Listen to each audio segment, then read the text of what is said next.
Well, hello, my YouTube fellows and gals. Today's book of the days are the Harlequin Romances still, and we are on lot 59. And these are 10 for $2. And this is your first book. This is The Eye of the Eagle, the Vincella by Rebecca Stratton. It's Harlequin Romance 2268, and it is a 1979 copyright. So I'm writing here. It's what the book looks like. This is what it's about. My cousin will never marry you, Stefano said. The Vincella have always been practical, and the present generation is no exception. Marco will choose the best of both worlds, a wealthy wife and a beautiful mistress. His mocking words followed Gina as she rushed from the room, blinded by tears. How could she have been foolish enough to imagine that the Count di Vincella would want an ordinary English girl for his wife, a girl who had nothing to offer but love? So there's book number 1. And if you're interested in any of these, you send me an email at tammysmakeuptreats@gmail.com, and you put the lot number in the title or in the description below. It doesn't matter. You can write it out and tell me what you're interested in if you want. And then Minda's Bookstore and more on Facebook, you can instant message me. There's book 1. Book number 2. This is The Miracle by Muriel Jensen. It doesn't have a number, and it's a 1991. A little bit of writing there. And I think it's from a series, Men at Work, because when you open it up, it's got like all the different states these are out of numbers. So that might be the number instead of a Harlequin Romance number. So this is what this book is about. Who is that sexy guy? Mark Costello. His deep eyes and open smile divulged his love for life and women. Once world-class photojournalist, now small-time photographer. Objective to uncover the secret that is Bernadette Emerson. His new assistant had few possessions but an air of elegance. She knew little about fashion, but was a black belt in karate, and when he kissed her, she looked innocent yet passionate at the same time. Who was Bernie Emerson? The truth would surprise even Mark. So there is book number 2. Book number 3 is Bewildered Haven. It is by Helen. I'm thinking it's Bianchin. It is Harlequin Romance 2010, and it is a 1976. This is what it looks like. This is what it's about. Jenny thought Zachary Benedict was the most conceited man she ever met, and she had no intention of becoming yet another of his long string of conquests. Besides, after Max, she didn't want to get involved with any man again, but Zachary, for reasons of his own, pursued her relentlessly. Surely she wouldn't find herself weakening. There's book number 3. Book number 4 is Temporary Paragon by Emma Goldrick. It is a 1988 copyright, and it is Harlequin Romance 28889. 2889. Sorry. Had an extra 8 in there. That's what it looks like.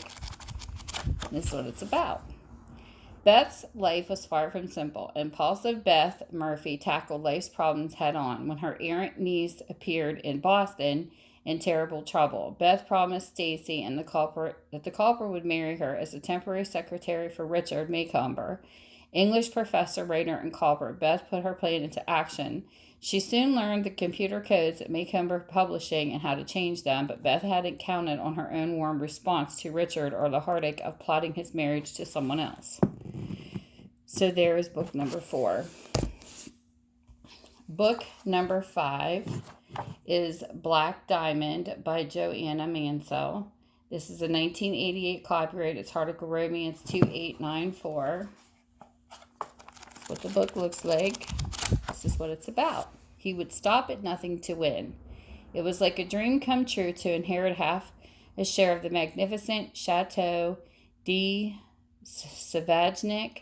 Jessica lost no time journeying to the south of France to claim it. She soon realized that along with the twists and turrets of the chateau came a jumble of problems. There was a revengeful grandmother, there was truth about her mother's death, and there was Leon Castilian, the mysterious stepson, obsessed with getting back his complete inheritance. Jessica struggled to hold on to what was rightfully hers, but she was afraid her heart would betray her. So there's book number 5. Book number 6. This is called Brother Wolf by Joyce Dingwell. This is a 1984 copyright. It is Harlequin Romance 2600. Got some writing in it. That's what it looks like. This is what it's about. His eyes were cold, just like his heart. Smitten by wanderlust and thirst for adventure, Maggie had come to work at Fanny's Acres in the heart of Australia, harsh western Badlands. She soon came to realize that something very strange was happening on the farm.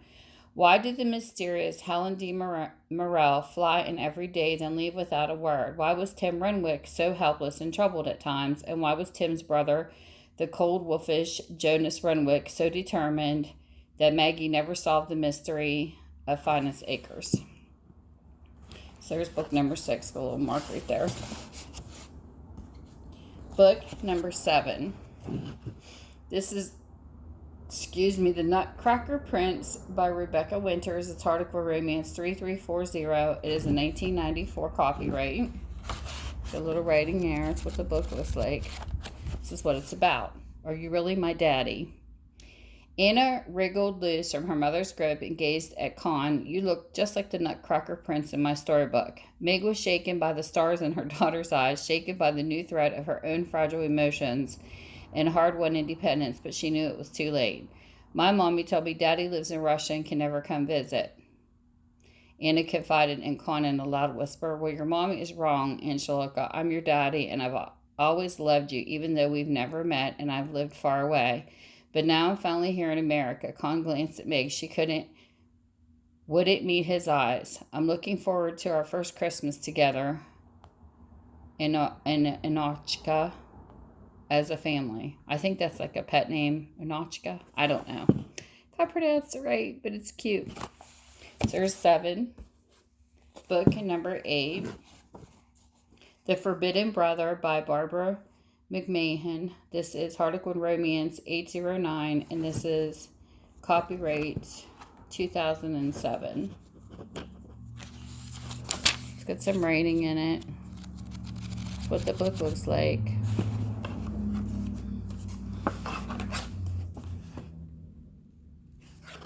Okay. This is what it's about. The Black Sheep Brother. Stunning gallery owner Laura Parkinson's life is turned upside down by the appearance of Jed Brody, not because he's broodingly handsome, but because Jed is her late fiance's twin. Looking at him, Laura feels butterflies. He's nothing like his twin brother, but how could she be sure she's just not bewitched by the mere image of the man who once promised herself to? Laura's falling in love with the forbidden brother. This sounds interesting. Sounds like an interesting read. Okay. Then we have number 9. This one here is Victoria and the Nightingale by Susan Barrie. It is a 1979 copyright. It's Harlequin Romance 2240. This is what it looks like. It's got some laid out in it and some aging. This is what it says. It's not your problem, Victoria told Sir Peter. She knew she couldn't continue to take advantage of his hospitality. When Victoria had suddenly found herself jobless and responsible for an orphaned boy, Sir Peter had generously provided them with a temporary home, but she couldn't accept his plan to adopt Johnny. How could she stay and take care of the boy knowing that Sir Peter's fiancé wanted her to leave? Yet she had to think of Johnny too. She couldn't take her own feelings for Sir Peter into account. There's book number 9. And then here's book number 10. This is called Tasmania Tangle by Jane Corrie. It's Harlequin Romance 2335, and it's a 1980 copyright. So it's some writing and aging. That's what it looks like. This is what it's about. Tanya had always loved Cade Player. Tanya, whom had idolized her father's business manager, Cade Player, as a child, she'd been rebuffed by his obvious disinterest. Now on Her return to the farm after her father's death, she hoped things would be different, but Cade could be kind and sympathetic to others. Toward her, he was unfailingly cold and businesslike. What had she done to earn his displeasure? Why was he determined to make her life a misery? So there is book number 10. And with that, I hope you're having a great time, no matter what time zone you're in, and I will see you soon. Bye. Thanks for watching.